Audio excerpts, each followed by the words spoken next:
Hello friends, it's Trevor, it's Avery, it's Jonah, it's the citywide special.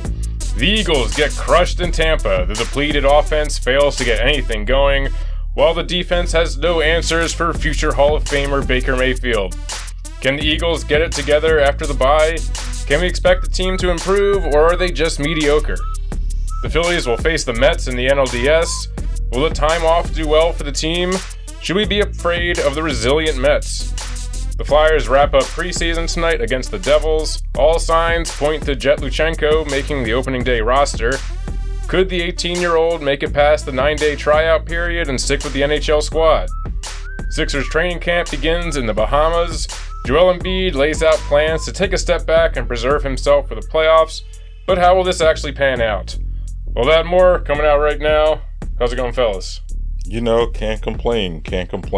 Well, I will complain because Pat's not here, but we got Jonah here in his place. Jonah's probably a better podcaster than Pat anyway, to be honest. So I'm not too mad about that. I'll tell you one thing.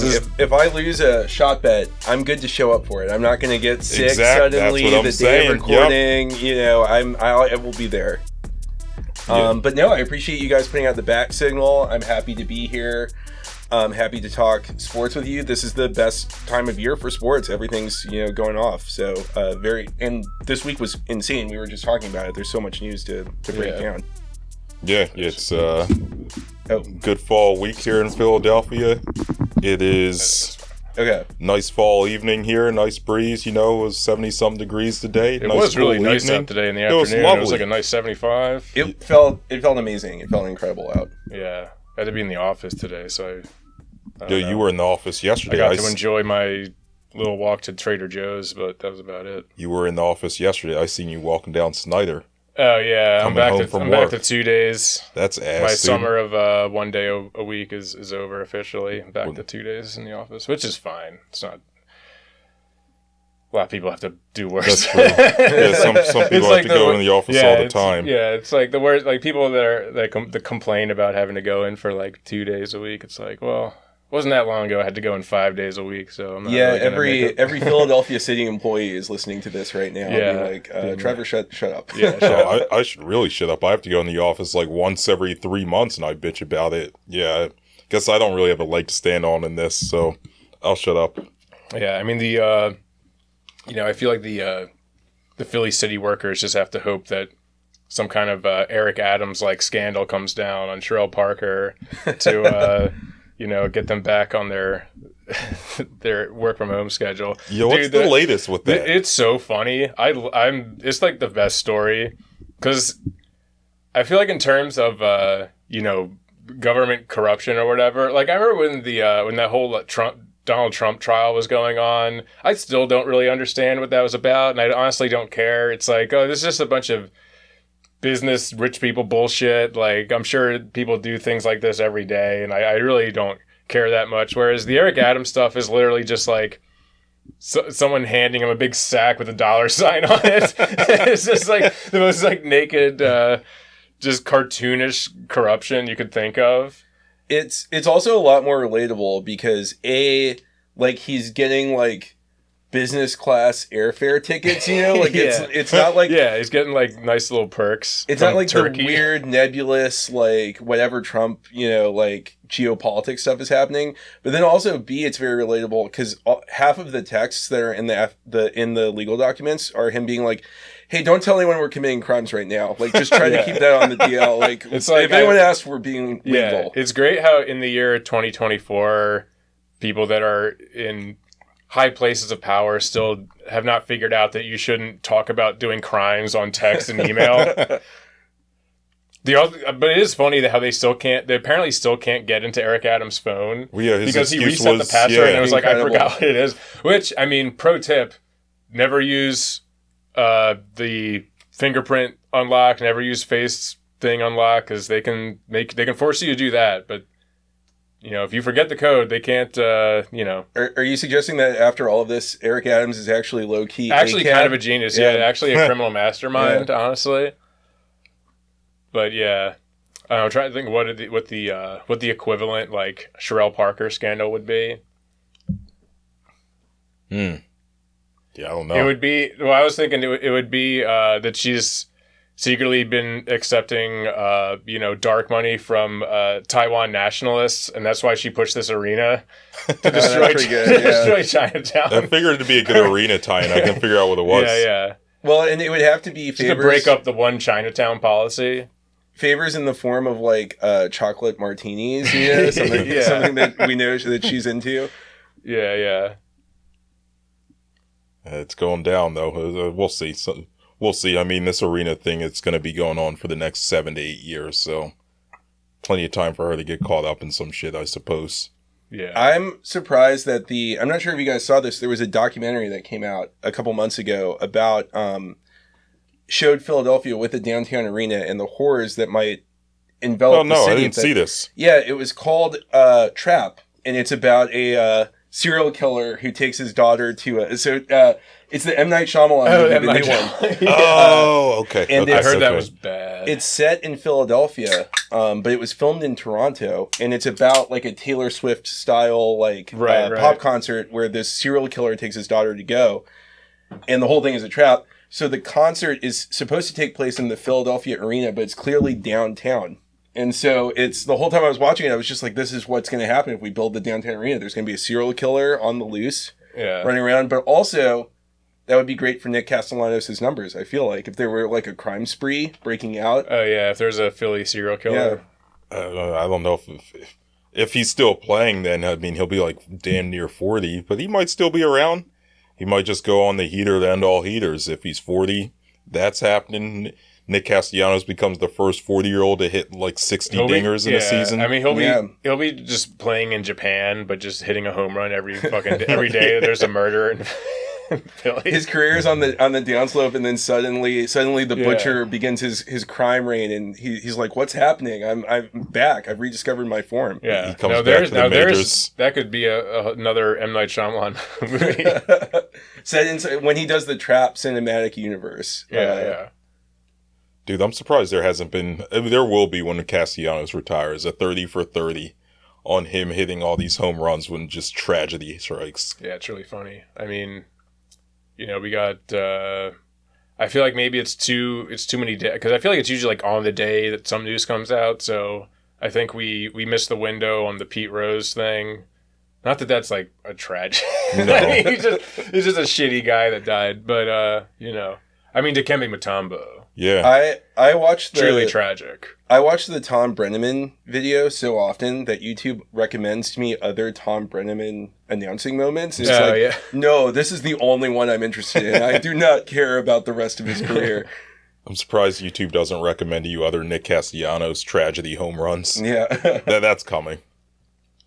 Yeah, I guess speaking of home, no, you know what? I don't want to jump into the Phillies first. We had to get the Eagles out of the way. Yeah, I gotta get. This game, dude. Yikes. Yeah, Jonah was just bringing up that he was listening to last week's episode and how positive we were on the Birds. Yeah. What a difference a week makes. God damn. Yeah, I mean, after that Saints game, you were like, all right, the defense has kind of figured out the Fangio scheme. They're figuring out how to do these coverages and suffocate the passing game, all these teams, and blah, blah, blah. And, did not last very long. Dude, they were making Baker Mayfield look like Joe Montana. Yeah, future Hall of Famer, Baker. Yeah, he's not that good. But yeah, I mean, the defense couldn't cover. Sirianni. So here's the deal, right? Like, one of my biggest issues is that they're just such a bad first quarter team. And that's when still haven't scored in the first quarter. Yeah, they're the only team in the NFL that hasn't scored at all. It's crazy. In the first quarter. And right, that's when NFL coaches script, their first 10 to 20 plays. So the Eagles script, whatever they're scripting, is that bad that they can barely string together a couple of first downs, let alone score a touchdown. I know Sirianni doesn't call the offense, but he's got to have some sort of influence with the script, right? So the crazy thing to me, even more than, because the points thing obviously sucks. Do you know how many first downs they've had on the first drive of their games, like total throughout the first 4 games? I think I saw this before. They've like had two? one. They've had one first down okay. on their first drive of the 4 games, which that's is like horrible. You're saying. That's when you bring your best plays. That's when you have the most preparation. And it seems like, so here's what I don't understand as a somewhat kind of like, I watch the games, but I don't follow it. What does Nick do? What is his job? That's a good question. Nothing. That's what we were all wondering. Nothing. Well, I mean, the thing is, too, like, it seems like, what the fuck is Nick's job? But what I'll also say is, through 4 games, this sure looks like Nick Sirianni's offense. It doesn't look like Kellen Moore's offense. It's basically Nick Sirianni's with, like, a little bit more motion, and that's about Pretty it. Much, like, yeah. and even then, we're still at, like, the bottom half of the league in motion. It's still like every play's out of shotgun.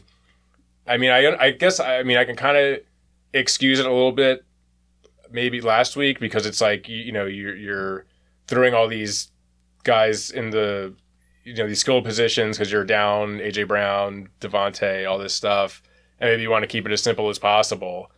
But I feel like we saw a little bit of it in the Packers game, but since then, it's just felt like we're right back to the Nick Sirianni system. It doesn't look like Kellen Moore's offense at all. Yeah, so here's the problem, or not even the problem. I think here's the answer to why that's happening. Because, the Eagles did bring in, they brought in Kellen Moore, but they kept a lot of the other assistant coaches, right? They kept, what's his name? Kevin Patullo, who's like Sirianni's right-hand man. I believe he was best man at his wedding, if I'm not mistaken. They kept Aaron Moorhead, who was his wide receivers coach in, what's that Midwest city? Indianapolis. And they kept Stoutland, but Stoutland's not really a Sirianni guy, but he's been here as long as Sirianni has, right? So Kellen Moore didn't get to bring in his spheres of influence, and that's why the offense has only shown bits and pieces of like what Kellen Moore is known for. And you did see some of that in Green Bay, or not in Green Bay, against Green Bay, but also that was the only game AJ Brown was healthy for. So I do kind of think maybe the offense can figure it out once AJ Brown and Devontae Smith and Lane Johnson come back. That Packers game, like, it already feels like that was like a year ago. It feels like that was so long ago. Yeah, it wasn't even a month ago. Like a month, yeah. Not even. Like the first week of September. Jesus, you're right. That feels like such a distant memory. Ago. Yeah. I feel like the thing is, too, because I was kind of thinking about coming in, like you're saying, like, oh, AJ Brown will come back, Devontae comes back, the offense looks normal. But it's like, there's probably like 100 football coaches who can design an offense that works with AJ Brown and Devontae Smith and Saquon and like a competent quarterback. Like, it doesn't even, like, Jalen is probably one of like 20 quarterbacks who can run an offense like that. Mm-hmm. There's probably 100 coaches. Like, what you're paying these guys for is these moments. The Rams lost everybody, and they beat the Niners. They were moving the ball against the Bears, even though they lost that game. Like, that's what you guys are there for, and they're just running out the same unimaginative, like, stagnant, boring stuff week in and week out, even though it's been clear for a year it's not working. Like, again, like, what do you do here? What is your job? Yeah, what would you say you do here? Yeah. I don't really know. He's supposed to be here for game management, but he botched that in the Falcons game. Yeah. And he wasn't great at it in the Saints game. Fake tush push. He should have been fired in the locker room at halftime. That was asinine, That was one of the worst things I've ever seen in my life. Yeah. Like, it's definitely starting to feel like we're in Doc Rivers territory here, which sucks. Because it's like the same thing where it's like we have a talented roster that is, the team, while yes, it definitely has its flaws, should still be a contender, and yet we have this coach that just cannot maximize the talent, and it's like you're stuck in this awkward position as a fan of you want them to succeed, obviously, but the better they do, like the further they're away from getting rid of him, and further they're away from actually like getting the most they can out of this roster. It's just really frustrating. I don't know. Yeah, it's just also so damning that, after this bye, like, in theory, their schedule does lighten up to where he could end up saving his job and we could be stuck with him for this season and beyond. And at this point, like, I went back and listened to the 2 episodes we recorded right after the season ended, and then when he was kind of hanging in limbo, and then the next episode where right when he came back, and It was actually kind of funny to listen to because I bet a shot. I think I bet 2 shots he wasn't coming back. And you guys were both, you and Pat were both like, yeah, he's coming back. We reluctantly don't want him to come back, but he's coming back. Then when he came back, Trevor, you were very against it. Or no. One of you guys was very against him coming back. One of you guys was kind of... I was on the Fire Sirianni train for... Yeah, maybe Pat was kind of... Yeah, you know what? Pat kind of tried to defend it at first before he realized, nah, you know what? I'm kind of pissed he's back too. And I was like, yeah, you should be pissed he's back. Because you know what? And then I remember later on I was saying, here's what's going to happen. He's going to come back and he's going to start kind of tinkering with things and calling plays and messing with the offense. And it's going to be a dud again. And that's kind of where we are. Yeah. I mean, it's just, I feel like at the time you could kind of justify it by being like, okay, are we really going to fire the guy that took us to a Super Bowl last year? Like, that just seems crazy. But at the same time, if you look at this plan they put together, which is we're going to have a head coach and he's not going to be allowed to pick his own coordinators, that's kind of crazy. You know what I mean? Like, it's just weird. And it's not really that surprising that seems to be some disconnect there. And it also seems like Jalen Hurts still doesn't fucking like him. No, he hates him. Like that press conference after the game where I forget exactly what the question was, but it was like, do you and Nick ever talk about this or that? Or I forget. As leaders of the team, do you ever talk about how to get things right? And he said, we have our moments. It's like, what the fuck? It happens every week now. It's just like, some reporter tees up Jalen to just be like, that's a layup question. Yeah. Do you think maybe Nick has 4 brain cells? And Jalen's like, no, I don't. I think he's maybe got at least 3, 3.5, maybe. But his brain cells don't keep the main thing. Yeah. One brain cell's off in Hawaii. One brain cell's getting a cheesesteak. One brain cell's at Ray's happy birthday bar. He's not my guy. Like, that's for all intents and purposes. You might as well be saying that. And this is like, 2 games in a row now where Sirianni's kind of passed the duties of addressing the team off to some other player. That's the one thing you're supposed to do. I know. It's just like he really doesn't do anything except have a negative influence on the offensive system, apparently. And then the game management and everything. Yeah. Do you guys think it would be a good pivot for me to just be like, I think that's cool, actually, that he's getting like $9 million or whatever to not do anything? It's kind of, cash the checks, baby. Look, like we're doing a podcast here, which is, the ceiling of which is that we get to do this instead of having a real job. So it's like I kind of have to appreciate the hustle of a guy who's for sure gets to be on an NFL sideline every week and pretty much not do anything and get paid like crazy money. I do admire him for that. I wish he was doing it for somebody else. I also hope for his sake he's putting that money in like a mutual fund, something. Yeah, that shouldn't be going in the crypto all that wallet. In the S&P 500. Do not put that in the crypto Don't wallet. touch it for 30 years. Do not put that into NFTs. Like, just kind of put that in something safe that's going to mature. I don't. Does Sirianni seem like? He seems like an NFT guy to me. I don't think. You know what? No. Because Daryl Morey's an NFT guy, and they aren't. There's no way that Nick Sirianni knows what an NFT is. He's not smart enough for that. He's too much of like a himbo. At best, he would just buy some because someone he knew told him to. But that's it. He definitely seems like the kind of guy who would buy one if like an Eagle was selling them, and he's like, "Oh, I want to support Brandon Graham's NFTs or something." But otherwise, he that's I true. Don't think that's a good. That's a good point. Yeah, he's like someone that would like. Invest a stupid amount of money in a doomed restaurant or something. the respectable way to lose money as an athlete coach. It's like I have $500,000 in this fucking bar that's now going to be on bar rescue. And, yeah. Oh, man. But, yeah, so head coach is a disaster. The vibes on the team are just off, too, man. What is this with... Where do we begin? I guess we can begin with Slay.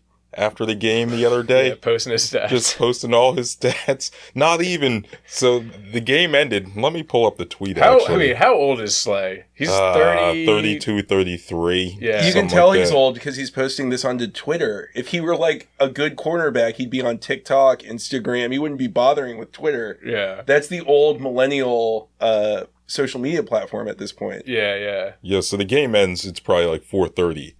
5:23 p.m. So not even an hour after the game. You know, he went to the locker room, took a shower, sat down. And just immediately went on footballreference.com.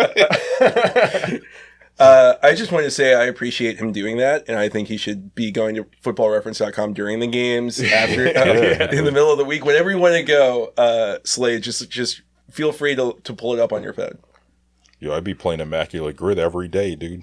Oh yeah, I like an Immaculate Grid. I'm glad to hear that. I feel like more people in our friend group should play Immaculate Grid. It's I'm gonna sound like a total shill now, but it's insanely fun and addictive. It is. I've been playing it every day for like the last 3 months. It's like part of my morning routine. Just remembering guys. Just the best way to start your morning. Just remember some guys. Dude, that's like that one tweet. Like, dudes, what's that tweet? Like the list guys. Like, guys will just sit in a room and just talk about random athletes for hours. What's that, like, tweet or meme? Whatever it is. I love it, dude. But anyway, so Slay's tweeting his own stats less than 1 hour after the game. Yes, right after the game. Tremendous. After he had a shitty game. Yeah. It's almost like he knew he had a bad game. He had to go to defend himself. I mean, that's exactly what it was. I doubt he had time to, like... He didn't actually look up his stats. He had that in his drafts from preseason. He was waiting to post it until something like this happened. It's not the first time he's done this. I remember him having a couple other bad games before where he took to Twitter. He didn't tweet his whole, like, resume, but he tweeted some other stuff about, like, best in the game, like, XYZ Pro Bowls. It wasn't a whole list of accomplishments. It's just like, man, get a grip, dude. Like, you got torched. It's fine. Like, you don't have to be so defensive. But then he goes on Micah Parsons' podcast and starts shit-talking CJGJ. Yeah. Dude, this is like my... I don't know if this is me just being a fucking boomer, but I am really kind of over the whole thing with current players having podcasts and being on podcasts. It's just like, I don't know, man. Enough already with this shit. And I understand, like, you know, Jason Kelsey was playing for us when he had his, and Paul George has a podcast, Tyrese Maxey has a podcast. It's like, whatever. It's a losing battle at this point, but it's just like, it rubs me the wrong way. I don't know. Just putting it out there. I don't really like it. So I don't have a problem with it, but if you're going to go on there and just start disrespecting your teammates, that's not cool, man. Yeah. Like, especially as a captain of the team. Slay's a captain of to the our team. biggest rival. Yeah, to our biggest Come rival. on, man. Yeah, there's so much wrong with that. And then CJGJ saw it, and he just, like, posted it on Instagram. Damn. That's all he had to say was damn. His Instagram story was just damn in white letters against a black backdrop, nothing else. So, I just, like, thinking about, like, just hearing all of this, putting it together, just thinking about it, it's like, why are they acting like Oasis in, like, 1997? Right? Like, why are they acting like they're the most popular, biggest sport? Like, they're acting like they're the Chiefs right now. And it's like, you guys were awful last year. You lost the Super Bowl the year before. Like, why are you acting like this? Like, they have the disease of more, but they never got the championship to begin with. It's crazy. Yeah, I do not have a good answer for you. I mean, I don't know, man. Hold up. Would this be happening if Bill Belichick was the coach? Probably not, to be honest. I feel like, not to keep pointing the finger at Sirianni, but I feel like he has no control over anything, so that's why everything happens. Yeah, I mean, I don't think any of the players... They don't care about him. Give a shit about him. Yeah, he doesn't like have any presence in that locker room, I don't think. Which is like, you know, that'd be the... It's like, you know, we were saying before that you know, the fact that they hired these two, you know, veteran coordinators, and that they were obviously taking some of the, you know, the keys away from him, blah, blah. It was like, well, I guess Nick Sirianni is just going to be the hype man. And it's like, he's not even the hype man. Yeah.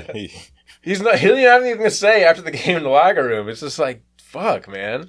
Well, it's probably like the worst of all possible worlds because Sirianni's still meddling in the offense. He probably still feels the need to make his presence known. He's overriding, if you believe him, overriding Kellen Moore to make that fake tush-push call. But then at the same time, he's been neutered, so all the players are like, I don't respect you anymore, dude. Like, don't do anything here. They got rid of all your power because you suck. Like, he's stuck in this, like, nether zone where it's, like, the worst of all possible worlds, I feel like. Yeah. Yeah. It just doesn't make sense. Unless they seriously turn things around, like, I don't see him lasting another year. Dude, this team's so badly coached. Like, we gotta play. Let me see if I can find this Isaiah Rodgers clip real quick. That play, because the Isaiah Rodgers play, like, anyone watch the game prior remembers the punt return where Isaiah Rodgers, Pat, he was listening last week. He heard that if Cooper DeJean got a punt return TD, me and Trevor were going to have to do a shot.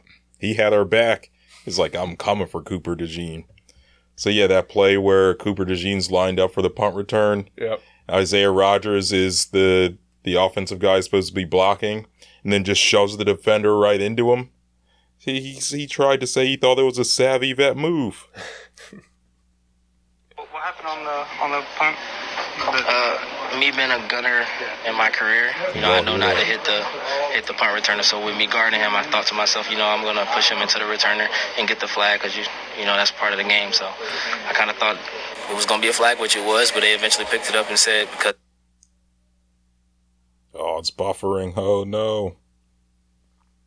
Oh no, I pushed him. There we go. So I never heard that before, but it is what it is. Because he thought if you pushed him into the which is why they threw the flag from the get go. But for some reason they picked it up. Is that something you guys have gone over? Nah, not nothing we've been over. It's just something that I've been going throughout my career. Back when I was Indy. Did the coaches do a correction with you on the sideline, or say that was the right thing or the wrong thing, or? I don't really think it was more so coming at me and just telling me the corrections. Like, at the end of the day, they picked it up. We can't really, we can't change the call. So it's really just moving forward and just continue to make plays throughout the game. Like, what the hell is that, dude? He straight up said the coaches didn't tell him anything. Sorry, officer. I didn't know I couldn't do that. Like, there's so much wrong with that, dude. How do you not know what your position calls for, and how did the coaches not address that with you? I mean, I can't really put that on the coaches because, like, I didn't think you'd have to explain that, like, you're not allowed to throw your own. But dude, when they said or to throw a defender into your own guy. They asked him, like, after the play, did the coaches say anything to you? And he just didn't answer the question, so they probably didn't. Yeah. Like, how the hell does that happen? And then, like, what else happened in this game? Oh, Sirianni refuses to ever blame Hurts for anything. Like the strip sack fumble. Yeah. He said that was on him. Sirianni blamed himself.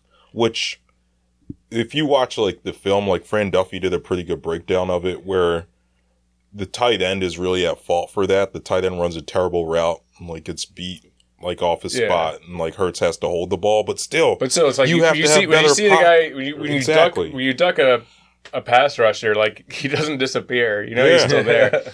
And it is funny that I mean, I feel like what people are saying, the reason why like Sirianni is always not blaming Jalen for this and that is because like he doesn't. I don't want to like kill him in front of the media, like we'll address this in private, which makes it even funnier, the fact that every time Jalen gets asked about Nick, he's just like, he's a guy, I guess. Right. like it's a total one-way relationship. It's genuinely like on a dating app where there's like Nick is someone who has just matched with like one woman and is like constantly like, what's up? How's it going? Would love to talk to you. What are you doing? What was your day like? And then once every like 5 days, Jalen texts him back and is like, hey, good. And then he's like, oh man, she texted me back. It's like that's their relationship at this point. It doesn't seem like a functional way to run a football team. That's a great way of putting it. That's too funny. Yeah. But yeah, then what else did Sirianni has all these, what do you call them? His core concepts? His values, whatever he calls them. That's his main job, is to rearrange the priorities of the core concepts. And tinker around with that a little bit. None of them's working. Accountability. He won't hold the quarterback accountable. Compete. That team didn't compete. Like, I understand it was 95 degrees or whatever have you, but still, like, the team didn't compete. Connect. You got Slay going on Twitter, like, sharing his stats and then going on Micah Parsons' podcast, blasting his teammate. That's not connection. I don't remember what the other core values are, but, fundamentals. Oh, I found this stat too. Hold up. Let me find this stat. This was wild, dude. Let me find it. Hold up. So, yeah, fundamentals. Or in football, what is it? Football knowledge or whatever he calls it. They've been penalized 4 times this is for the whole season. This is from Brooks Kubena for The Athletic. They've been penalized 4 times for ineligible downfield passes, 3 times for illegal formations, and once for breaking a huddle with 12 men on the field. The very antithesis of the clean operation offensive coordinator Kellen Moore desires. They've committed defensive pass interference twice on 3rd downs, tied for the league lead, and combined with the 3rd down defensive holding and 3rd down roughing the passer, the 3 drives in which those occurred produced 13 points. They surrendered a block punt to the Saints, and on Sunday, Isaiah Rodgers intentionally shoved a gunner into punt returner Cooper DeJean, thinking to draw a flag. Instead, DeJean fumbled, feeding the Bucs a quick touchdown. So, like, they aren't playing any sort of, like, football, intelligent, smart, fundamental football. So, like, what is he doing? Yeah. He ain't doing nothing, dude. It's wild. Well, and those kinds of mistakes just get to the idea that there's no adults in the room. Like, there is no one who the team respects, who can tell them no. And when you look at when teams fire a coach, they usually go in the opposite direction, right? Like, a lot of the time it'll be like, oh, this guy was too stern, we need someone looser. This guy was offensive, let's get someone defensive. And so it really does seem like you're lining up for Belichick, right? Like, and I don't even... for sure. Like, I kind of like... I don't feel strongly one way or the other, but it is like, if you need someone to come in, impose discipline, whip the defense into shape, kind of boss some people around, like, that's kind of, that guy is out there. You know, if you're Nick and you're, like, worried about your job, like, that seems like the big problem right now. Yeah, I mean, the team's not responding to Sirianni at all. They kind of do need a hard ass to just whip him into shape, whip him in line. I think Hurts would probably really enjoy something like that. He enjoyed playing for Nick Saban at Alabama, right? And he's kind of come from a similar cloth, right? So that's probably what Hurts wants. Hurts probably knew it, like, in the back of his mind last year. He's like, yeah, if Sirianni's out, then I'm getting Belichick. I'm down for that. And now that Sirianni's back, he's like, oh, I don't give a damn about this guy. But yeah, I mean, I guess semi-related. What else I got written down? Oh, I feel like Vic Fangio's lost his fastball. That's what I got written down here. He, I don't know, man. I don't want to get too nerdy and, like, too football guy-y, but, like, so last week I was raving about them going to these odd man fronts on the offensive line, 5 men down, 6 men down, and whatever have you. That only works when you have a team like the Saints that plays 2 tight ends and 3 tight ends. They played a team like the Bucs that spread them out, and they got torched. Because you had, at one point, you had Nolan Smith on Chris Godwin. I remember watching the game and thinking, why the hell is Nolan Smith on Chris Godwin? The linebackers are not good in coverage at all. Yeah, like, and that's Fangio just, to be fair, the defense kind of adjusted in the second half, but first half, they just couldn't adjust at all. And I think the Fangio scheme has kind of been figured out. Like, Johnny Gans was a Fangio disciple. Sean Desai, Fangio disciple. Brandon Staley, Fangio disciple. And all these guys just got torched. Yeah, I mean, especially in this game. I mean, it's funny because the whole year, the biggest complaint about the defense is the pass rush has been, like, non-existent. But honestly, in that game, I don't think the pass rush was even that bad. But the problem was you had all of your defensive backs playing like 10 yards off of the receivers.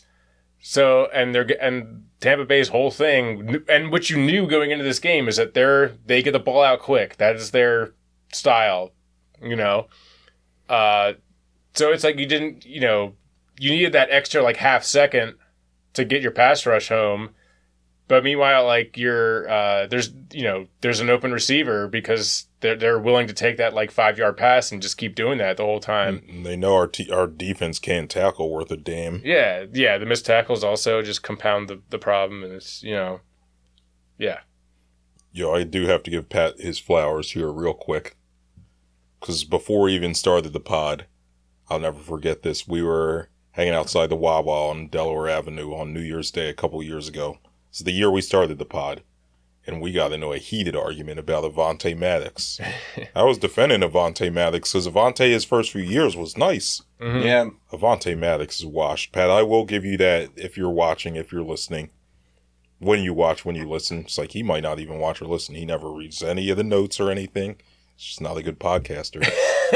but anyway, Pat, I will give you your flowers there. You were right about Avonte Maddox. I feel wrong about Cooper DeJean's punt return TD, though. Yeah, but speaking of him, I feel like maybe it's time to throw Cooper DeJean as your slot. I was going to say, it is. Avonte Maddox I think he got targeted like 8 or 9 times and just got torched the whole game. Yeah. Was missing tackles left and right. The injuries caught up to him. He's kind of washed now. But this also gets to your point about the schedule because they've got like the Browns coming up, right? Yeah, it's like the Browns, the Giants, and the Bengals. Yeah. Well, the Bengals have a good offense, but I wouldn't be surprised if after that sort of Browns Giants stretch, if people don't feel better about the defense, just because those teams are dire. Like, I don't know if it will actually be a good defense, but it's like there's just something about the Bucs that seems like such a bad matchup for them on both sides of the ball for years. Yeah, it's been that way other than they won one game last year. Yeah, early But other than that, since Hurts has been in the NFL, the Bucs have just owned him. Since him and Sirianni both been in the NFL. Since Hurts has been in the NFL and since Sirianni's been a head coach, I can't speak to how he did as an offense coordinator against them. But could be a poor matchup. I tend to err on the side of they just don't care about Sirianni. I hope I'm wrong. I want to watch fun football this year, but also I don't really want Sirianni back either. So it's a win-win. The Doc Rivers situation. Yeah, you got to give us the Doc Rivers voice. Yeah, it's like it's like Doc Rivers, but it's Nick. It's like this season. It's like we're planting a flower. And the flower, it hasn't. You got to give it time to bloom. Jalen Hurts likes me. That's basically what I'll tell you. Is that Jalen Hurts likes me.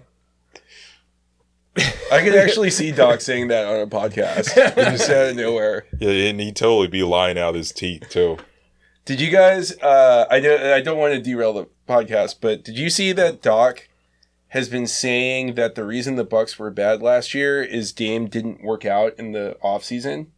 Like, he just sold Dame out. He was just like, that rules. Dame did not work out. He didn't try at all in the offseason. He was worried about being traded. It's like, you're his coach. You have to see him.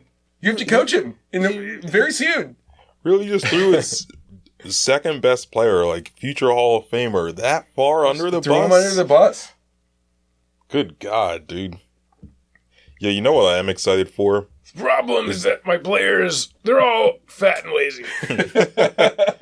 Yo, I do love that Doc and JJ Redick have this beef, and now they're both going to be NBA head coaches. That is really great. Like, that's going to be so great to hear them go back and forth at each other in the media. Did you listen? I guess we can move on to the NBA, I guess. Right? Did we have anything else about the Eagles? No, because it's a bye week, so we're not going to preview the next game. So, yeah we can just move on, I think. Kind of relieved to not have to talk about the Eagles' next game, quite frankly.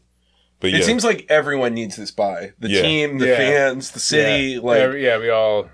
I mean, going into the season, we're like, week 5 bye, that's kind of, it's so early, but it's like, fuck, I'm glad we have the week 5 bye. And it's perfectly timed with the Phillies starting, too. Yeah, that's true. Mm-hmm.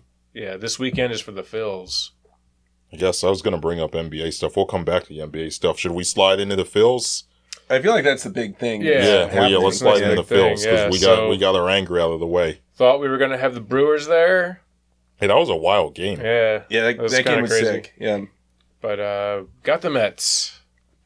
It's not what I wanted, but I mean, So just to unpack it a little bit, what about the Mets specifically is it seems like there's a lot of angst right now. It's just like I don't know, man. It's just like I feel like we haven't really played that well against them this year, and maybe that's just I don't know if that's statistically true or if that's just me in my own head. There's some truth to it. The Phillies were 7-6 against the Mets this year, so barely 500 or barely above 500. But score differential, the Phillies outscored them 69, nice, to 59. But there were a couple blowouts in there that kind of skewed everything in both directions. If you take the blowouts out, the run differential was a lot closer. So yeah, no, I mean, I don't like the Mets as a matchup just because they've been the hot team. Like, since Grimace. Yeah, I guess since waddled Grimace. out onto the mound through the Shamrock Shake at their catcher. I don't think he threw a Shamrock Shake at anybody. Yeah. Grimace was definitely a thing, though, for sure. Yeah, Grimace. But no, the Mets have been really good in the second half of the season. We beat them 2 out of 3 at home, then they whooped us 2 out of 3 up there. So, I mean, I don't know. It's not the best matchup. I think the thing I'm most afraid of, or not even, here's 2 things, actually. So, the first thing is their fans are going to invade. We just went through that with the Knicks and the Sixers. Yeah. So we're going to have to be ready for more of that, which is going to be extremely There's probably going to be some ugly moments. There's going to be some... I was at Wells Fargo fights. for one of those Knicks-Sixers playoff games, and I can tell you that I did not have fun. I did not enjoy that. It's going to be horribly obnoxious. So yeah, the fans, like their fans will invade. And I didn't tell you this when we were upstairs watching the game. I had a terrible dream the other night. It was after the Mets won Game 1. I went to bed. Not having to be invested in playoff baseball is nice. I'm not drinking. I'm eating good. And I'm not stress eating and drinking. I had me a nice meal. Drank a bunch of water and some tea before bed. Went to bed nice and peacefully. I woke up at like 5 a.m. because I had a nightmare. In that nightmare, I was in New York. I was at Citi Field for Game 4. Phillies Mets. And I was there and the Mets won the series. And I woke up and I was just like, I woke myself up because the Mets won the series and I had New York fans all like giving me the finger, calling me a loser. And then because I had enough, I had to wake myself up. So then I woke myself up and my heart was pounding. I was like, oh God, this can't be real. It was so bad, dude. That sucks. So now I'm afraid that that's going to become reality. Well, I've got to say, don't go to Game 4 at Citi Field. Oh, I'm not planning to. It seems like a very bad idea. I'm not planning to. Plus, those tickets are probably like $5,000. It's like they're probably not that much, but they're more money than I would want to spend. Plus, to have to get up to New York. But nah, that's the other reason why I'm scared. What if my dream becomes true? I don't like that. Yeah, then you have to worry about all your other dreams coming true. Like, what if you have another dream where like you wake up or you're like, I don't know, like your dick explodes or something, like, or like you can't taste things, or that sounds horrible. or like the Earth is flat and you walk off the edge or something. Like, you have to start worrying about all your dreams at that point. Do you guys still have the dream where like you find out you've been in a class all year, but you've never gone, and now it's the final exam, and you have to like take this exam? Oh God, no! That sounds I terrible. have that dream all the time. I used to have, when I was a kid, I haven't had it in a long time, but I used to have a dream once a year where a dinosaur attacked the school. That's cool. That's sick. Honestly, that rule. Yeah, It was that's like cool as hell. every year, like clockwork. Once a year, I would have a dream where like Jurassic Park shit went down in my awesome. elementary school. That would rule. Yeah, I mean, yeah. I guess it would be bad. I mean, it was kind of it always worked out in the end, but it was terrifying the whole time. What did we do in the dream? Because we were in elementary school together. Where did we hide? I don't know. I don't remember. I mean, just in one of the rooms. Damn, I would have hid under the stage in the auditorium. What kind of dinosaur? It was like a T-Rex. It was like, Oh, it was like sick. the big shit. Oh, Yeah. Oh, we would have gotten wrecked. Yeah. We couldn't have hit anywhere. Yeah. T-Rex would have ate us all up, dude. Probably would taste like chicken nuggets to him. Yeah. But anyway, So baseball. yeah. So back to baseball. Enough of our dreams. You can subscribe to the Patreon to hear us describe our dreams. Yeah, do we'll get out the dream book and figure out all of our past traumas that are producing these weird dreams. Yo, I have a bad Philly sports dream. Like, Oh yeah, I have. Probably. I had a good one recently, actually, though, but it was tragically cut short. I had a dream that I had like courtside seats to the Sixers, and like Embiid wasn't playing, and I was really disappointed about that. But then at some point, like, Embiid came out, and he was, like, giving everyone high fives and stuff. And, like, he gave me a big high five. Oh, that's awesome. And then we were about to take a selfie, and then I woke up. Oh, no. So I didn't get my selfie with selfie. Embiid, but he was there, and we were hanging out, and he probably thought I was really cool, you know. If there are any, like, dream analysts out who are listening who can explain this to me, like, feel free to DM me on Instagram. I'm Jonah V. Whale. I would love to know the breakdown of what all this means. Yeah. So, Phillies rotation probably, what are we thinking? For? I mean, that's the one point where I think we have a very clear advantage. I mean, overall, I think we clearly have the better team than the Mets.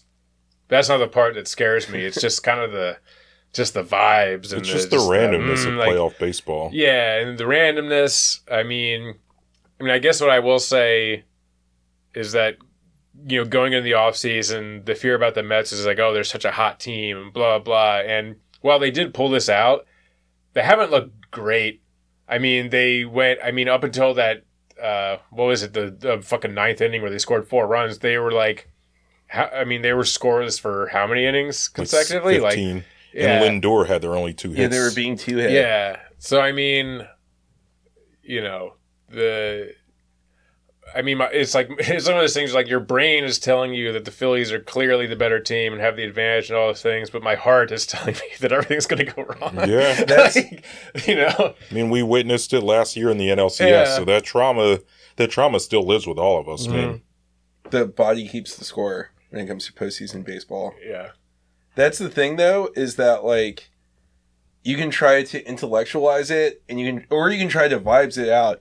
And either way, it doesn't matter because it's fundamentally like a 50-50 proposition. Like, postseason baseball is just a coin flip. Mm-hmm. And so, like, really, like, there's nothing to do. You know, I mean, obviously there's nothing to do, but it's like, there are so many teams that are hot and then just run into a brick wall and stop. And then there are so many teams that are great, like the Phillies were in the regular season, and just no-show the playoffs. Like, you have no idea because it's 5 games. It's such a small sample size.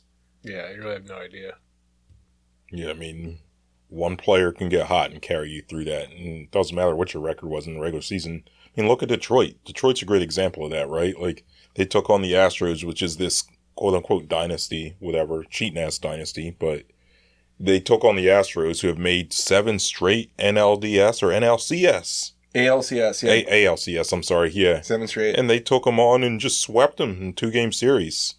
So, like, the randomness, it doesn't matter what your record is, how many good players you have, whoever gets hot at the right time, catches a vibe, that's it. So, yeah, I mean, I think that's a lot of my reason for being afraid of the Mets is they've kind of caught that wave. Like I said before, they've been the hottest team in the NL for much of the second half of the season. Them and the Padres kind of neck and neck for that. Their fans invading kind of scares me. And matchup-wise, like, I don't know, they got some arms that they can throw at us. The Phillies got some arms they can throw at them. I think Wheeler starts game 1. I think you start Chris Sanchez game 2 because his home stats are so much better than his road splits. Then I think you go Nola game 3. Then I guess you go Ranger game 4. I don't know. Ranger's going to have to pitch at some point, and he just has been so, like, not convincing. Yeah. And he's, like, the past couple of years has been great in the playoffs. Yeah, maybe the bye week will do him some good. Yeah, maybe these couple days off, you know. Watching this new format the last few years, and especially these LDS upsets, which have happened, you know, with a lot of frequency for the first couple of years. It seems like the key is to steal one of those first 2 games on the road. Like, that's how the wildcard team, like, gets in, is they kind of almost, like, ambush the team that has the break in game 1 especially. And so having Wheeler on the mound, you know, having the Citizens Bank like home crowd, like, it seems like they're as well insulated as any team has been to guard against that. Yeah, I mean, if it was Nola on the mound, I'd be not as bullish on the Phillies in game 1. I think that the Phillies win game 1. Honestly, I could see the series going 5 games, but I do think that the Phillies will win it just because we have superior pitching and we'll have home field advantage. Although that home field advantage doesn't mean as much when it's the Mets, But I still think we'll have home field advantage. Our fans are going to be nice and riled up. Yeah. Oh, I got a bold take. So here's the deal. Austin Hayes, since we acquired him, what has he done? Very little except get a kidney infection, back spasms, which I'm not knocking him for that. Like, that sounds painful and terrible, and wish him the best. I think he's going to have a walk-off dinger. The Phillies are going to have a walk-off dinger all season. He's going to hit a postseason walk-off dinger. You heard it here first. I don't know in what game, but in this series, I won't even say this series, in the playoffs, he's going to have a walk-off dinger. I like it. Austin Hayes, World Series, Game 7, walk-off dinger. You heard it here first. I didn't go that far, but hey, we'll say he hits one. But nah, overall, I feel decent about this series, but I'm certainly nervous about the Mets. Yeah. We shall see. Saturday. Yeah, Saturday, starts. Game 1. Yeah, so we'll have plenty to talk about next week. I guess, it'd be like Saturday, Sunday, and then is there like a break after that? Yeah, there's usually a day off in between. A day off, and so then Tuesday and Wednesday in New York. And then possibly Friday, I guess, back here. Okay. Damn, I'm going to be out of town Friday. Let me see. Yeah. So the whole series may very well be over by the next time we record. We'll see. If so, hopefully it's over with the Phillies winning. So, yeah, we got Saturday, Sunday. Yeah, I'll be then, yeah, Tuesday. I'm playing in Nashville Thursday night, so. Yeah, I'll be at Dean's bachelor party doing all sorts of debaucherous things. Well, if the Phillies play Friday, we'll definitely watch the game, though. Yeah. But, I guess that's surprisingly all I got. There isn't a whole lot to talk about because they had the bye week. Yeah. Yeah, and there wasn't even, like, the matchup was decided, like, 45 minutes ago. Wasn't much to analyze. Yeah. I will say one thing to note is that David Peterson, who was probably going to start Game 1 for the Mets, pitched the 9th inning for them tonight. So, that's true. Might not be seeing him, or if he is, it's going to be more limited. So that's one of the reasons why you play for the bye, is so you don't have to deal with shit like that. That's a good point. Yeah, you get all sorts of poor matchups. Your number 4 is facing another team's ace, so yeah, that's not great. But fortunately for us, we don't got to worry about that. Yep. Yeah. Fuck that. What do you want to jump into next? Flyers, Sixers? I guess we can touch on the Flyers real quick. Not too much here, but last preseason game, I think they edged out the Devils today, 5-4, for what it's worth. Not a lot of people that are going to be on the roster playing in that game. I think it was like Hathaway and Cates were playing, and then a bunch of guys who are probably not going to be on the roster. But the big story is Jett Luchanko. That's the big story since last week? No, you messed this one up, dude. What's the big story? Michkov Mania, dude. Well, Michkov Mania. Yeah. He had like 2 goals in that one game. I got his stats written down right here. So, in 4 preseason games, he had 3 goals, 4 assists. Yeah. He had 7 points, including 1 game-winning goal and a power play goal. Yeah. I guess I forgot that a lot of those games didn't happen when we recorded last week. So, yeah. Michkov looks awesome. Yeah, he looks great. He's going to win the Calder. He's going to win the Hart Trophy. He's going to win the Stanley Cup. No, but he does look awesome. I feel like I derailed you a little bit, but no, I couldn't let that go. You didn't even mention him in the open. I had to say something. Oh, yeah. Yeah, I guess I don't know, for whatever reason, didn't, whatever. But yeah, he looks awesome. I'm excited about him. He's like,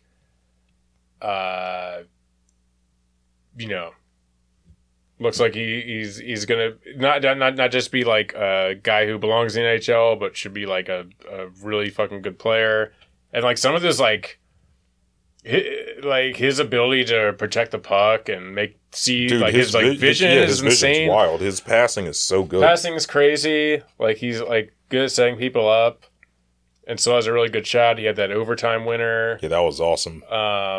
But yeah, I mean, the one thing I love about him is just his like I mentioned just a second ago, his ability to protect the puck and extend plays, because that's like so huge. Like if you're in the offensive zone and you're like cycling your guys or whatever, it's like so often where you have like a guy on the boards or whatever who just like coughs it up and it's going the other way.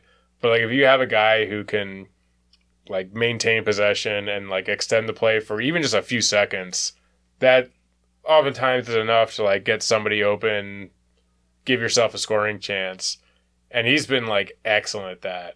Like it's like uncanny how good he is at just like, protecting the puck and making the extra pass and all that shit.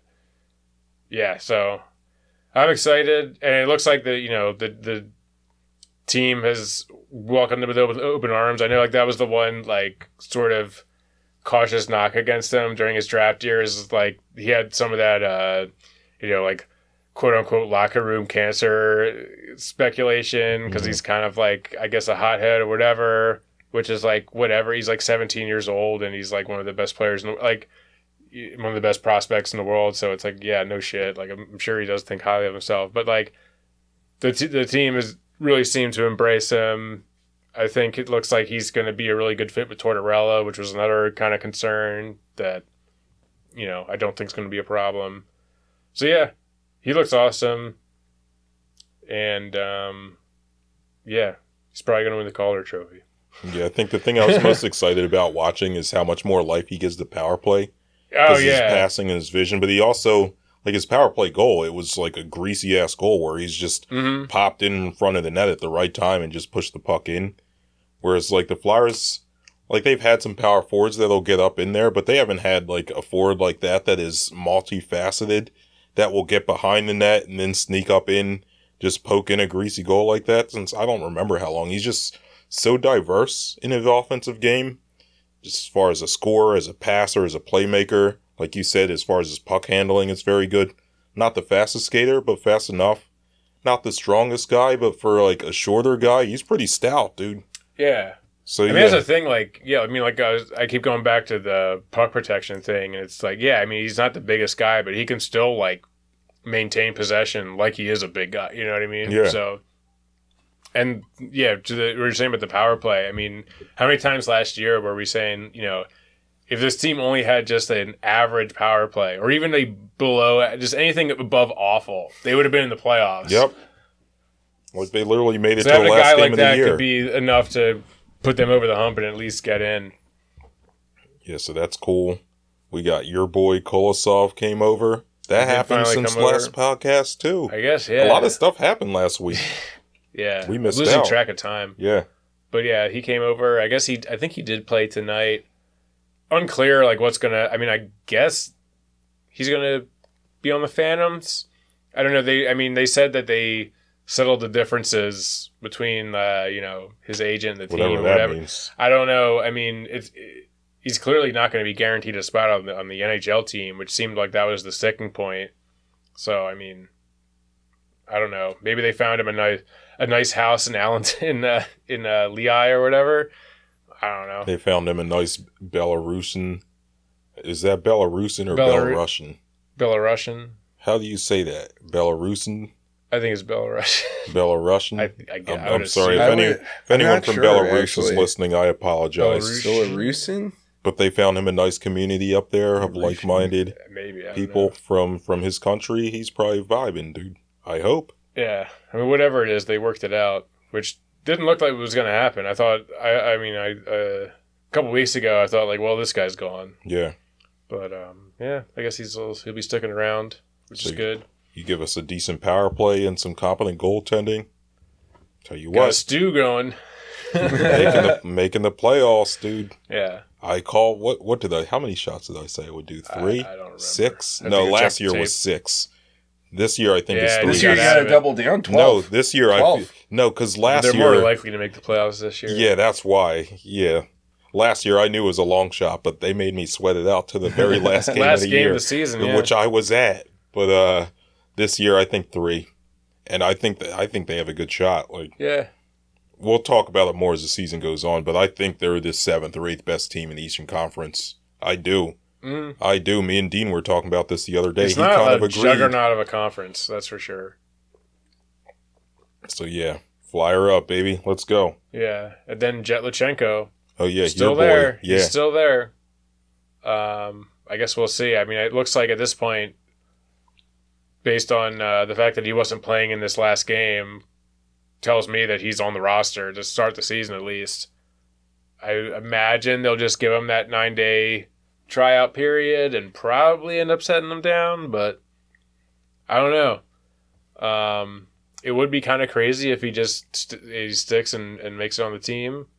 I know Torts has had a lot of good things to say about him. I mean, I think in his press conference the other day, like he like made a point to single him out and be like, yeah, this guy's been really good, which like kind of a big deal coming from the head coach, like, you know, especially talking about an 18-year-old like that. Yeah. So are they at the point where, like, if there's an 18-year-old who, like, might be good in a couple of years, like, should they just play him over, like, you know, like some veteran? Or... I don't think so. I think so. I mean, I feel like for like an 18-year-old to, you know, for an 18-year-old to make it on like the NHL team and like stick, I feel like he's got to be like really fucking good to the point where it's like you just cannot afford to send him back down. And I don't know if he's been that good. I think he's been impressive, but I don't know. Like because it's, you know, they're still a few pieces away from really being like a cup contender. It'd be one thing if it was like they, you know, had like the 30th pick in the draft and snagged this guy and he was better than expected. And it's like, oh, this guy could actually be like a useful like third line center. You should bring him up. Like that'd be one thing. But I feel like where they are right now, the fact that he has been this impressive, they should be looking at it as like, oh, this guy could actually be like a star center. And they should like maybe give him a little more time to develop, to really flesh out his offensive game so that he's not feeling like restricted in the NHL, that he's not like in this position where he's like worried about making mistakes and being sent down or whatever. That's kind of how I feel about it. But I don't know. Coaches might feel differently. Maybe they think he's good enough to just stay here and contribute at a high level. I don't know. We'll see. My gut feeling is that he'll have this 9-day tryout and they'll give him a taste of the NHL and then send him back down to juniors and let him dominate down there and develop his offensive game a little more. And then I think next year he'll probably be a lock to be on the team. But I don't know. So I feel differently because, man, it's not like the Flyers are Stanley Cup contender right now, right? Like they've admitted as much that this is another rebuilding year where they wouldn't be surprised if they don't make the playoffs. Mm-hmm. So what the hell's there to lose, right? Like, let him come up and play. He'll be a 2C or a 3C. He'll get to play with NHL caliber talent, get NHL caliber coaching, NHL caliber fitness, weight room, nutrition, schedule. And he'll just be that much better for it when he is 21, 22, starting to enter his prime. I do understand, right? Like, it's kind of the concept of like a Jordan Love situation or an Aaron Rodgers situation where you let them kind of just chill while like the big boys play or whatever, and you could let him do that in juniors. He doesn't really have anything else to prove down there. He's already going to go in juniors and be one of the best players.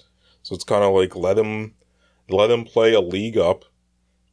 Yes, it could ruin his confidence if he sucks, but at the same time, if he kills it, then he's going to be that much better for it in 2 or 3 years, and you're not playing for anything for the next 2 or 3 years anyway. I would love for them to make the playoffs. I think they're going to make the playoffs. But at the same time, even if they make the playoffs, they're going to be a 7 seed and 8 seed. They ain't going nowhere. Let them get the experience. How I feel. Yeah. Is it like baseball where when a player gets called up to the NHL level team, like you lose them to free agency sooner? Like in baseball, it's like when you call up a prospect, the clock starts and he's gone. Yeah. Well, so the thing is, he's signed to an NHL of a contract, but it doesn't kick in until he's on the team. But what happens is they can have this like a 9-game window to have him come up and play, and at that point they have to make a decision whether they want to keep him and burn a year of his ELC or send him back down. Okay. So My gut tells me, and like if I'm looking at this from like a front office perspective, the obvious decision is to send him back down and not burn a year But with if TLC. he's really killing it, depends. Yeah, I mean, if he's lighting the world on fire, then and they just it's like we can't send this guy back down, then sure. But like that's my thing is like I think he's demonstrated that he's good enough to like hack it in the NHL, but I don't know if he's shown that he's good enough to where he like you just cannot send him back down. You know what I mean? yeah. And it's like there's still a year or two, or at least a year or two from really contending, and I don't think that the front office wants to burn a year of his DLC on just like, developing him in on like the third line in the NHL. You know what I mean? But we'll see. Who knows? Maybe he'll score like 5 goals in the first 9 games or some shit. Like who the fuck knows? But yeah. But I mean, the fact that we're even having this conversation about a guy that everyone was like, "Who the fuck is this?" Yeah, we had no idea who he was. I think it's pretty good. Yeah. So I'll take it. But yeah, I guess that's just about it on the Flyers. Yeah, so let's move to our boys, dude. The Sixers. Your boy taking selfies with Embiid at courtside. Yeah. That was what Embiid said at Media Day. He was like, I'm focusing less on court. I want to take more selfies with the courtside fans this year. Yeah. He was talking about how he had a dream where he was about to take a courtside selfie with a lanky redhead guy. Well, you're not lanky compared to him. You're short compared to him. Well, yeah, you know what I mean. You'd say, yeah, that short redhead guy. That tiny redhead guy. That normal-heighted guy. Yeah. But nah, man, it's good. It's good to hear that they're back, dude. Embiid's out here saying he lost 25 to 30 pounds. My question is, like, I don't doubt it. I guess maybe I do kind of doubt it. When did he lose his weight? The Olympics was not even 2 months ago, and he looked kind of sluggish and overweight in the Olympics, I thought. Maybe he just like had a week of just eating nothing but ice cream, and then just a week later he just ran a lot and didn't just he gained a bunch of weight and then quickly burned it back off. I do wonder. Like I lost 30 pounds. Yeah, I do wonder if maybe he was like out of shape for the Olympics, and so it's like the baseline was higher, so now it's like, oh, I lost 30 pounds, but I'm actually I'm back to my normal playing weight. Normally am. Yeah, I don't know. He's saying the right stuff though. He's saying sure. I want to work on my conditioning. I don't care about MVP. It's all about the postseason. I guess it's like it's like is he gonna do it? Is the team gonna do it? Can the team afford to do it? Like that's the question. I mean, because last year when he was injured, we barely made the playoffs. Yeah, and then you think, I mean, of course they acquired Paul George, and I feel like all in all the roster is a little deeper, and hopefully they could withstand giving him some more time off. But at the end of the day, I mean, it's I feel like they're gonna maybe try to limit his minutes, but if you're getting down to like, okay, there's like 4 minutes left in the game and it's getting close, and we wanted to sit Embiid the rest of this game, but I don't know if we can. Like, I feel like that situation can come up a lot. So, the ideal plan is one thing. We'll see if it actually can pan out that way. It's also a question of, well, I guess it's kind of 2 things, which I guess are like the 2 obvious questions outside of Embiid with the team, which is like, how much further can Maxey go?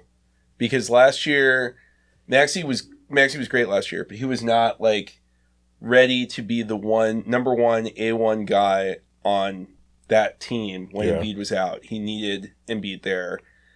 Can he take another step forward? Can he be that guy? I think that's what, if he can do that, he's an all-NBA player, which I believe he can get to that level, which I'm, just a remarkable, tremendous progression for him to be at that point. But I do think that's the question is like, and then the other thing is like, can Paul George stay healthy? Because like last year when Embiid was out, Tobias was a complete zero, gave them nothing. Yeah, he's ass. If they can get something from Paul George, that helps a lot. But Paul George also misses a lot of time with injury, so it's like, can he stay on the floor? Like I'm confident if he can stay on the floor, he'll give them more than Tobias. But yeah, but how many games is it going to be where it's just Maxey of all 3 of your tentpole stars? Embiid's load managing, Paul George is out with like a sore knee or something. Just like, oh, this is just like last year all over again. Yeah, no, I hear that. I think the big question to me, right, is how much can Maxey take a leap as a playmaker instead of, like a play finisher.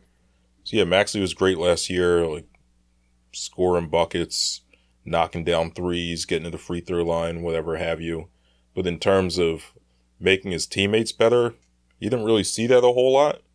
And like, he's never going to be... I mean, his assist numbers did go up last year, but it wasn't not to the point where it's like, Yeah, it's they not were as going, much as it needs to be if he's the guy. And they're going up, point, but it's a lot of times it's a pocket pass to Embiid, right? Or it's, like it's a drive and like I'll just pass it to the guy on the strong side. Whereas like what you look for from him is like throwing to the weak side corner or like a skip pass across the court or like a mean bounce pass on a fast break, which you never really saw that from him.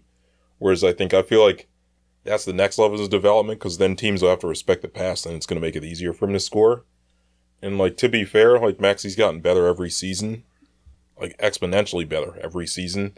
So I wouldn't rule out that that's in his bag this year, but I would need to see it. And the other question is how healthy is Embiid? It's like, I was sitting here after the Olympics saying he couldn't really jump.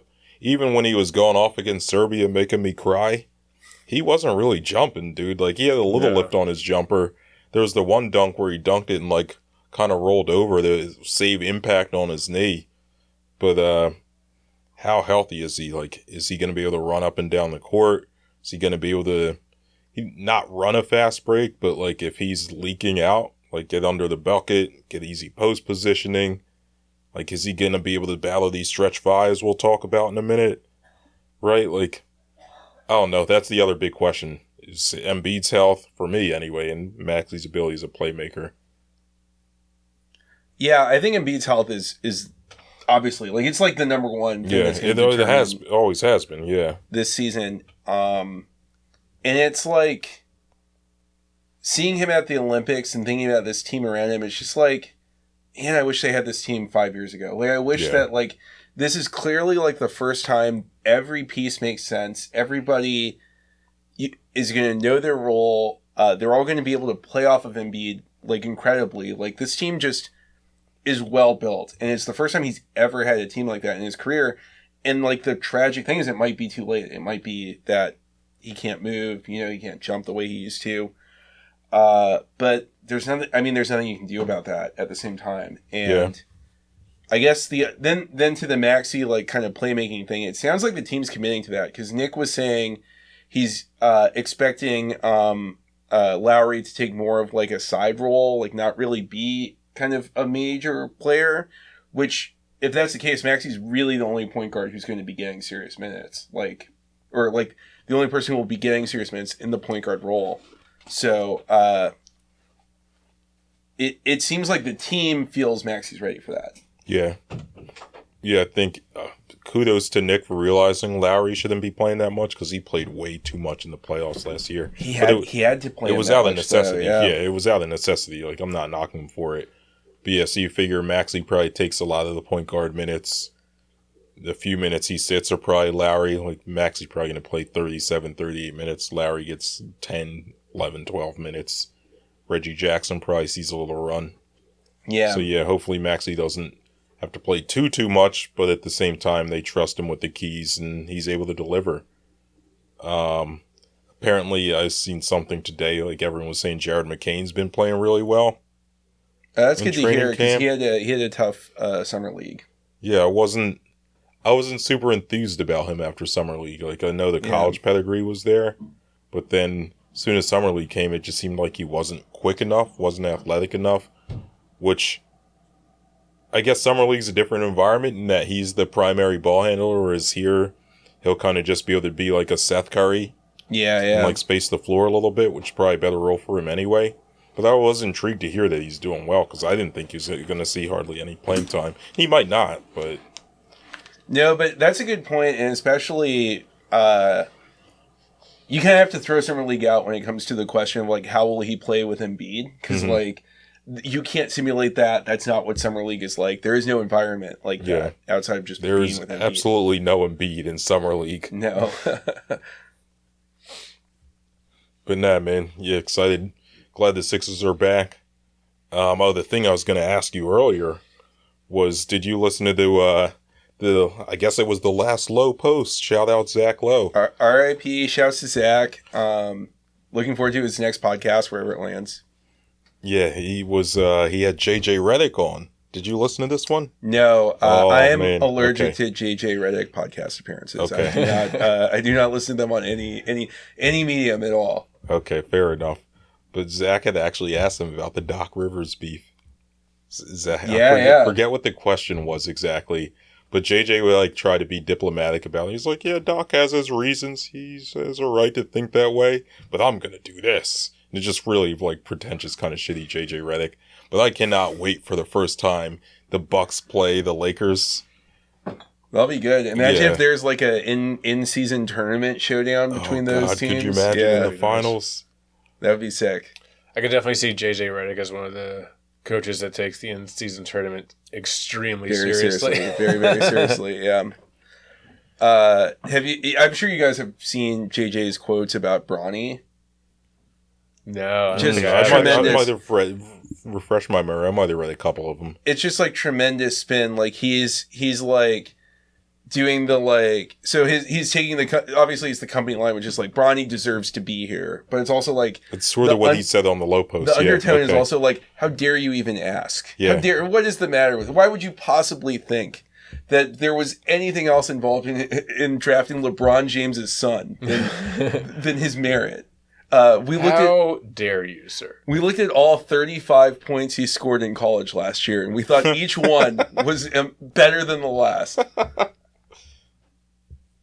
Yeah, something on the Low post. I think at one point Zach asked him straight up, so tell me about Bronny.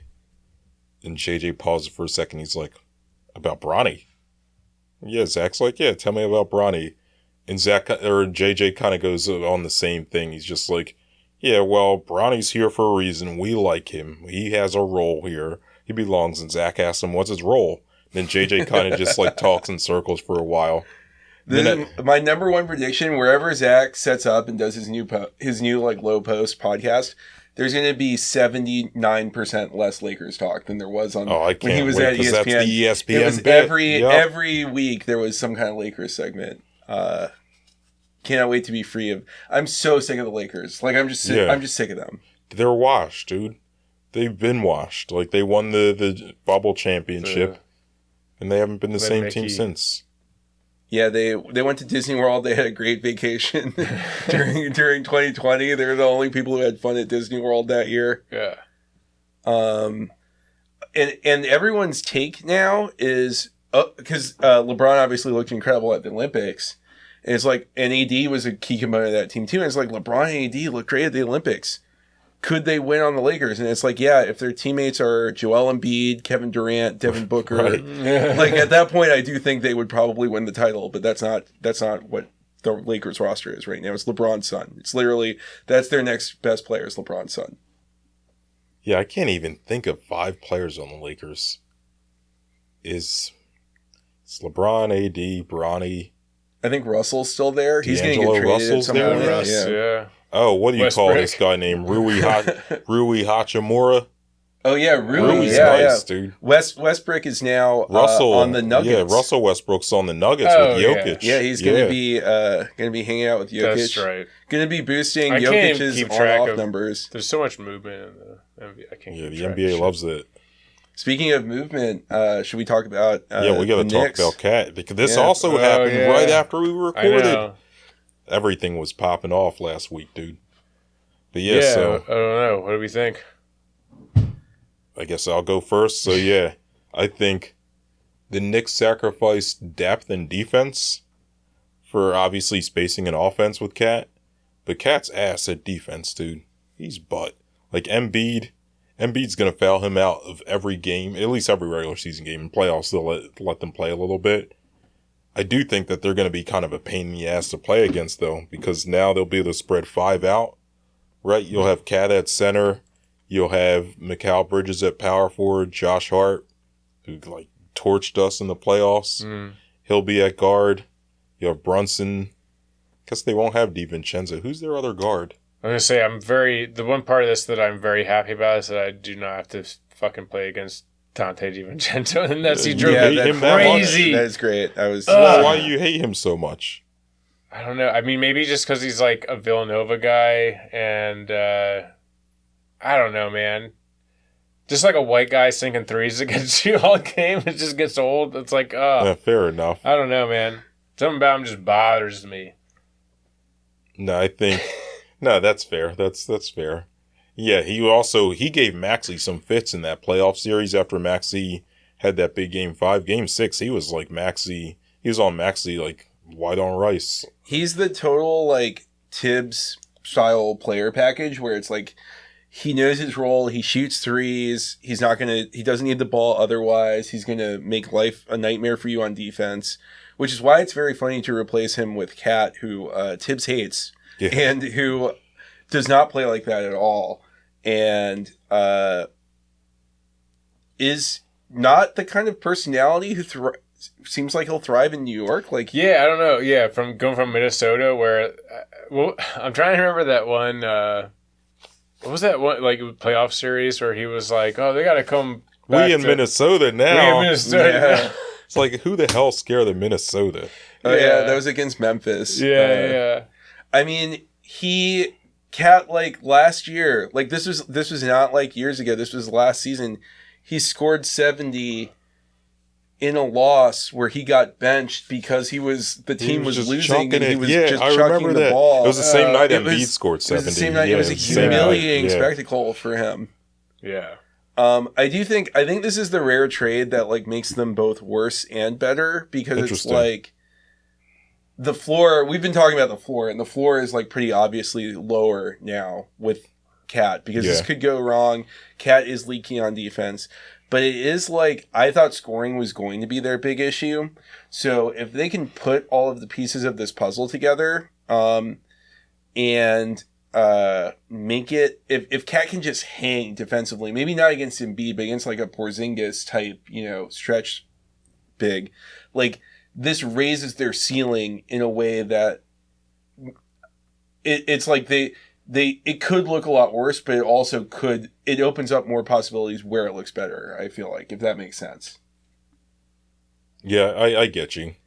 Yeah, I can see what you're saying there. Like, I don't know. I kind of hope for the worst for them, that they come closer to their floor than the higher ceiling. Yeah. But yeah, against the Celtics, it does kind of put them on more of an even playing field because you'll have two stretch bigs having to guard each other. Probably, you would think anyway. And I think it's huge for them to not need Brunson, who's barely 6 feet, to take like 35 shots in a game. Like, that for just sure. wasn't... Yeah, Cat can kind of create his own offense a little bit. Yeah. Yeah.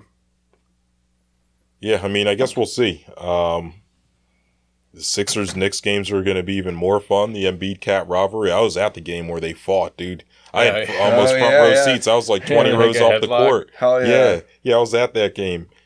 I don't even remember how it started. I remember there's a fast break, and I was looking at the action down the other end of the court. And then right in front of me, I just see Embiid tackle Cat. Then Ben Simmons comes up and has him in a chokehold. coming in, yeah. So probably the coolest thing Ben Simmons has ever done. Yep. Those were the days back when they had each other's back, Yeah. Yeah, now Ben's well, we already talked about Ben's ass last week, peeing on his jersey. I've heard he's, looking good in practice, making threes, jumpers. in the gym, in the lab. It'll be a cold day in hell before he ever makes more than 1 3 in an NBA game. Jesus Christ. Before he even shoots more than one. Yeah. He's looking about as good as former President Jimmy Carter. Yeah, we got to talk about this, dude. They rolled him out there like that. That was so fucking crazy. Jonah, did you see this? I didn't see this at all. I heard he turned 100. He turned 100. He turned 100. That man's been dead for 6 months. I love this conspiracy theory. Dude, I don't mean it disrespectfully. No, but you look at the pictures, he looks dead as shit. I mean, he does look dead, yes. How is that man still alive, dude? His skin's the same color as that wall. Yeah. The best was, I remember the guy, wheeled him out, and then he, kind of kneeled down next to his wheelchair, and someone took a photo, and it looked like someone just celebrating, someone being dead. He's in the chair like this? It was like the Big Fendi meme, but, with the guy still technically alive. There is no way they brought him out there for fucked. what? To see fighter jets? Yeah. Flying overhead? He probably couldn't hear he definitely couldn't see anything. His eyes are closed. I don't think he was looking at anything. So I legitimately think, man, as soon as the election happens and, like, they're gonna have a picture of him being wheeled into, like, the polls, he's gonna be dead as hell. The next day, people are gonna be like, how could he even vote? How can he, like, consciously, like, push a button? They'll find a way to make it happen. Have you ever seen that, there was, like, a video going around I forget what country this was. I think it was somewhere in South America, but it was this woman who was trying, it was, like, her, like, uncle or grandfather or something, and she was he was dead. And she was, like, wheeling him into, like, a bank and trying to, like, take out, like, a loan or something. And was, like, doing, like, literal, like, Weekend at Bernie's shit with this guy. And, like, trying to get him. And the bank tellers were just like, I think is he, like, you know. And then she got, like, caught and arrested or whatever. But it was, like, literally trying to, like, take out money from a bank using this dead man. So that somehow has something to do with the Jimmy Carter. Well, I remember the first time like this version of the Astros made the World Series. HW. They had that game in Houston. They brought out HW months before he passed, and he his mouth was wide open. He couldn't move, and I'm sure at some point he was supposed to throw out the first pitch, and they were like, absolutely not, no way that not happening. So he just lifted a baseball. And, the crowd went that's such a great picture. Crazy. I've seen that picture before. Yeah, Jimmy Carter probably couldn't even lift a baseball, dude. Yeah. I swear he's dead. That whole video where they have him out there on the lawn, he's just like this the whole time. Yeah. Doesn't move at all. But I just love this theory because, I mean, who is to gain? Like, who? That's what I've been trying to think this whole time. Who benefits from Jimmy Carter still being alive? I don't know. People that think, I don't know, someone. Like, people will be like, oh, you see what happens when you're a good Democrat for your whole life? You live to be 100. It'll be something like that. Maybe it's the Habitat for Humanity is trying to get more volunteers. Big Habitat, yeah. I wonder, too, if you're the deep state, you probably don't have a lot of opportunities to do meaningful conspiracies. So maybe sometimes you're just like, we need to do a conspiracy just to make sure everything still works. Yeah. Make sure those muscles are still... Yeah, just to make sure we don't, atrophy. So, somebody just got to put something together just to make sure you still got it. Yeah, and obviously it's great, too, because, then the question's, who benefits? And it's well, no one benefits. That's why we can get... we can practice this in, a low-key area, not worry about it. Right. I mean, maybe... Okay, so maybe they were... doing this program with Carter with the idea that they were going to have to do the same thing with Biden. Biden, yeah, great idea, yeah. That's a good point. Yeah, had he ended up sticking in the race and somehow winning a second term, they were like, all right, we got the blueprint down. We know how to make him look like he's alive. Okay. We got this all figured out. We had a test run with a former president, and we just have to tweak some things and step it up a little bit, and we can do it with the real thing. I do. I like the idea of being in the meeting where that happens and someone being like, hey, don't you think the sitting president has more media scrutiny on him than Jimmy Carter? And they're like, shut the fuck up. Yeah. Shut up. This is a great plan. What are you talking about? Shut the fuck up. This guy sucks. You're fired. Get out of here, man. Yeah. We're trying to just get money for next year's budget. You're fucking us all up by asking stupid questions. Yeah. Well, I think that's just going to about do it for us here tonight, everybody. Thank you for listening and tuning in on YouTube, wherever you're watching, listening. Please leave us a 5-star rating and a review wherever you get a podcast. Give us a subscribe on YouTube, Twitter, TikTok, Instagram, Facebook. Send us an email at citywidepod@gmail.com. And from all of us here at the Citywide, good morning, good afternoon, good night. Who wants to sex Mutombo? Rest in peace to Kembe.